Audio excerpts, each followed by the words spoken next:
ஜனநாயகனின் தீவிர ரசிகரான சமூக ஆர்வலர் அன்னை வி.ஜி. சரவணன் அவர்கள் கடந்த 5 ஆண்டுகளுக்கும் மேலாக ஸ்ரீவைகுண்ட தொகுதி மற்றும் அதன் சுற்று வட்டார பகுதிகளில் உள்ள ஆதரவற்ற ஏழை எளியவர்களுக்கு இல்லம் தேடி இரவு உணவு திட்டத்தை ஏற்படுத்தி உணவு வழங்கி வருகிறார்.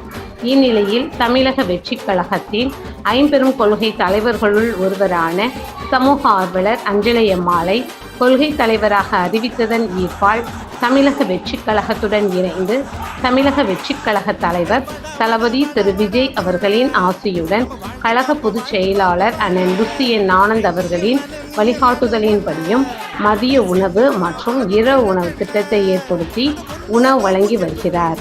26/2/2026 அன்று ஸ்ரீவைகுண்டம், கோட்டைக்காடு, உண்டியலூர், ஏரல், கீழமங்கலக்குறிச்சி, சிறுதொண்டநல்லூர் ஆகிய பகுதிகளில் உள்ள ஆதரவற்ற ஏழை எளியவர்களுக்கு மதிய உணவும், அண்ணா நகர், கொட்டாரக்குறிச்சி, ஆறுமுகமங்கலம், அரசன்குளம், மாரமங்கலம், இடையர்காடு, தளவாய்புரம், சம்படி காலனி, மேலச்சம்படி மற்றும் அதன் சுற்று வட்டார பகுதிகளில் உள்ள ஏழை எளியவர்களுக்கு இரவு உணவும் தமிழக வெற்றிக் கழகம் தூத்துக்குடி மேற்கு மாவட்டம் ஜனநாயகனின் தீவிர ரசிகரான சமூக ஆர்வலர் அன்னை வி.ஜி. சரவணன் அவர்களின் சார்பில் அன்று 218 நபர்களுக்கு உணவு வழங்கப்பட்டது.